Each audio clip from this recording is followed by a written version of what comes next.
One of the features of this fourth industrial revolution is that it doesn't change what we are doing, but it changes us. The difference of this fourth industrial revolution is it doesn't change what you are doing, it changes you. If you take genetic editing, right.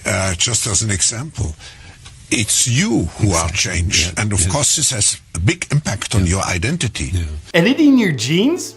Cool, I'll explain that later. But first, why do so many people consider this guy, Klaus Schwab, to be the most dangerous man in the world?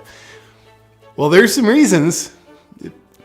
A lot of them. You might remember Klaus Schwab as the puddle of liquefied feces who said, by 2030, you'll own nothing and be happy about it. Translated, that probably means by 2030, he'll own everything and he'll be happy about it. But how does he expect you to own nothing and be happy about it? Oh, he's got a plan. Now, I'll tell you about it in a minute. But before I do, a little bit about Klaus Schwab. He's the author of COVID-19, The Great Reset. What a grand opportunity indeed. Oh, and his book was published on July 9th, 2020. Wonder how he got it written and published that fast. It's almost like maybe he pre-wrote it before he started the pandemic. I mean, before the pandemic started. Old Klaus is also the founder and chairman of the World Economic Forum, an organization that faces the public with very noble sounding goals of creating a better world. Fear-mongering about climate change and disease are big goals of theirs. Welcome to Davos. Just park your private jet over there and then go inside and pretend to be concerned about climate change. Klaus and the World Economic Forum want a worldwide digital ID system that determines your access to goods and services. It would monitor your online behavior, purchases, and biometrics. It kind of seems like he just wants to do away with the whole democratic process and give all the power to the state and whoever runs the state, the deep state. But that's based on both his words and actions, so it's probably an inaccurate observation. Was Dr. Evil's character based on this reptile? Mr. Schwab writes the following. One of the greatest lessons of the past 5 centuries in Europe and America is this. Acute crises contribute to boosting the power of the state. It's always been the case, and there is no reason why it should be different with the pandemic. Nobody ever elected Klaus Schwab to anything. This all just sounds like conspiracy, doesn't it? The World Economic Forum are good guys. Haven't you seen the headlines they pay for? Go green, right? Right? That's probably right. They truly are good guys. Accordingly, you'll be excited to hear that the lineup of World Economic Forum speakers at their annual gathering of elites in Davos included such benevolent humanitarians like Xi Jinping, the leader of the Chinese Communist Party, who's currently committing genocide, Anthony Fauci, who's arguably currently involved in crimes against humanity, and Bill Gates, who's arguably currently involved in crimes against humanity, and Australian Prime Minister Scott Morrison, who's arguably currently involved in crimes against humanity. What a great lineup! But my favorite Economic Forum speaker of all time is this reptile, Klaus Schwab's top advisor, Dr. Yuval Noah Harari.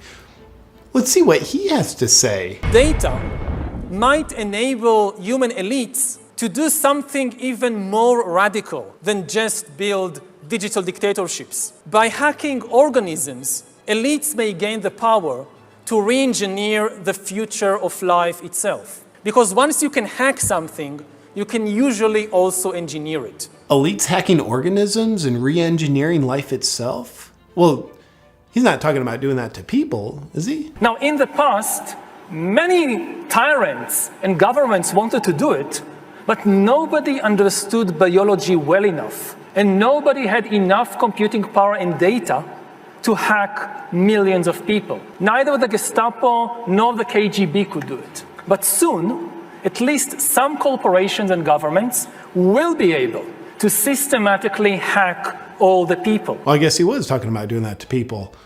All people, to be specific. And if indeed we succeed in hacking and engineering life, this will be not just the greatest revolution in the history of humanity. This will be the greatest revolution in biology since the very beginning of life 4 billion years ago. For 4 billion years, nothing fundamental changed. Not playing God, are you? Because that usually works out super well. Science is replacing evolution by natural selection with evolution by intelligent design. Not the intelligent design of some God above the clouds. Oh, you are playing God.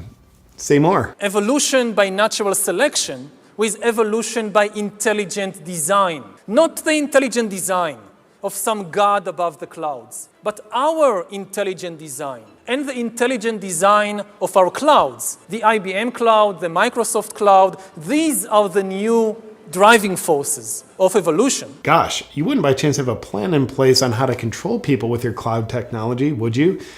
And that plan isn't by chance already being implemented, is it? Today, we have the technology to hack human beings on a massive scale. Oh, so you could implement it. In this time of crisis, you have to follow science. It's often said that you should never allow a good crisis to go to waste. Sounds familiar.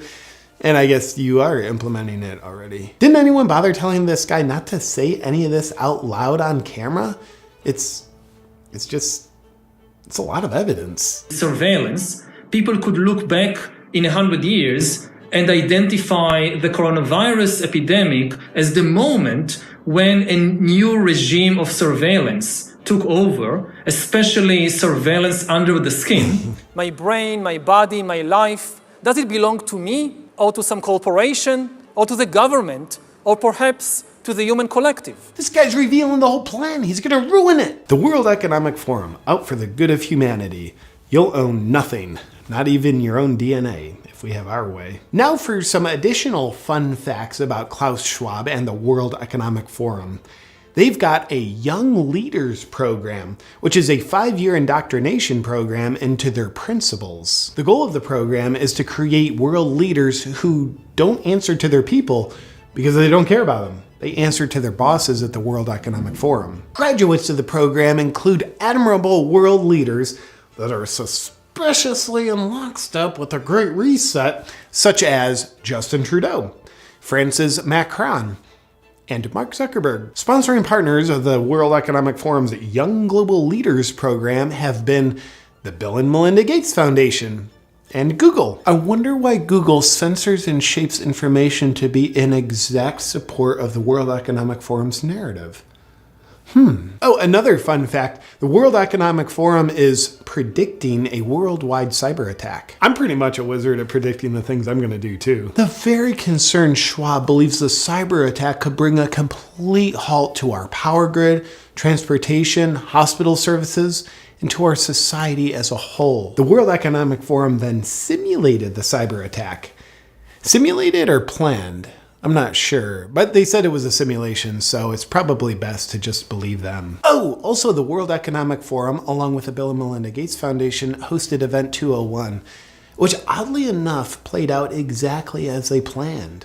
Or simulated, or whatever. Let's move on. And here's a picture of Klaus Schwab sitting in front of his statue of Vladimir Lenin.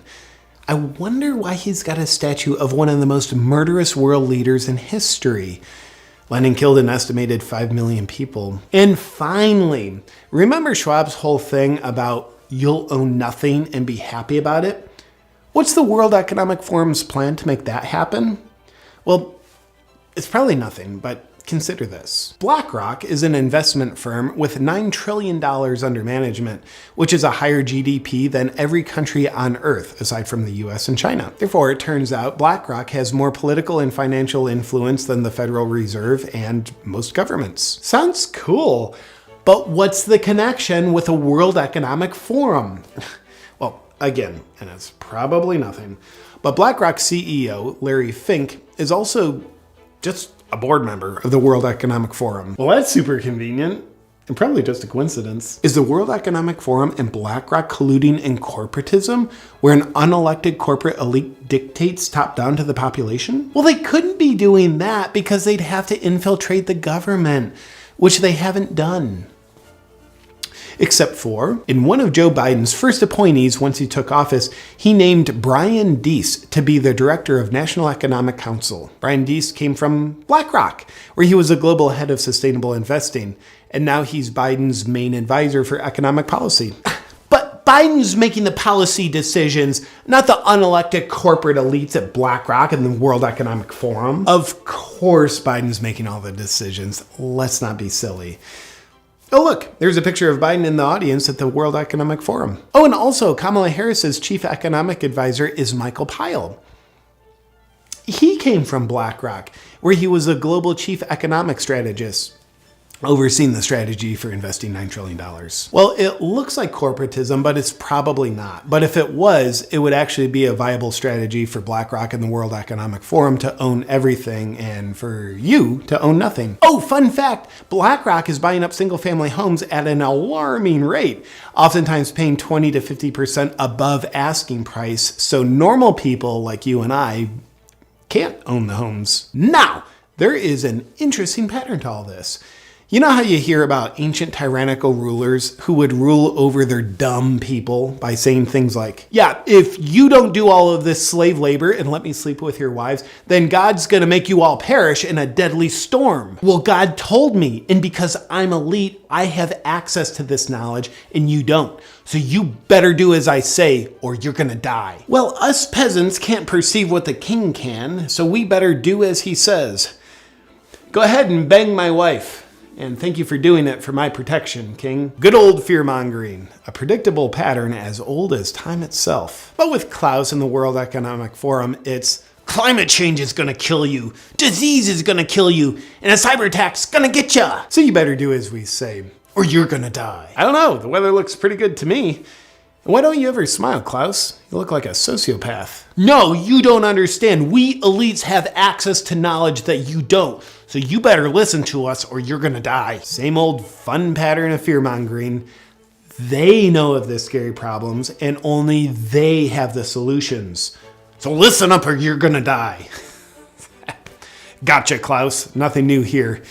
We see you. In conclusion to the question, is Klaus Schwab the most dangerous man in the world? Here's his top guy again. Humans are now hackable animals. You know, the whole idea that humans have, you know, they have this soul or spirit and they have free will and nobody knows what's happening inside me. So whatever I choose, whether in the election or whether in the supermarket, this is my free will, that's over. Free will, that's over. It will indeed be over. If you outsource your thinking to outside influences and take the easy way out by choosing obedience over bravery. Doing so makes you very susceptible to being manipulated by fear. And if this happens, you will fail at remaining a free, sovereign individual. But here's how Schwab and his friends, who sociopathically never smile, fail at their great reset, and you succeed at remaining a free, sovereign individual. Be guided by your own critical thinking and what your heart and soul knows is right, and choose bravery over obedience. Obedience or bravery? Outsource your perspectives or do your own critical thinking? We are in the process of either the Great Reset or the Great Awakening, and the choice isn't Klaus Schwab's. The choice is yours. What's up, my friend? If you would enjoy the feeling of spreading the message of freedom wherever you go, check out my full line of freedom merch at awakenwithjp.com.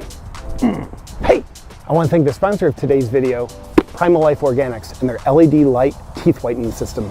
If you don't have teeth, then this ad is not for you. Sorry to be uninclusive. But if you have teeth, then you'll like what I'm about to say, because Primal Life Organics, in my opinion, has the world's #1 natural teeth whitening system. I'm in love. The latest science says you are more attractive and you will like yourself more if you have white teeth. And the science also says if you don't have white teeth, you'll like yourself less. And other people will like you less. They'll pretend like they don't. Here's why Primal Life Organics is the only teeth whitening system I use. #1, it's free of harmful chemicals and harmful peroxides that damage and denature your teeth that other teeth whitening products contain. #2, it's very effective at whitening your teeth. Just 16 minutes a day, 3 days a week, and you're left with a brighter, whiter smile. And #3, it's just cool. It's got an LED light mouthpiece that whitens your teeth with blue light, and it soothes gum inflammation with red light. And look at this. This is a food-grade teeth whitening gel. This is all natural, and it helps whiten your teeth without poisoning you. I just spat on the camera. You're welcome. Just calm down. If you want to get in on it with me and whiten your teeth with Primal Life Organics, just go to naturalteethwhiteners.com/JP. And at that link, you get a full 60% off. Enjoy.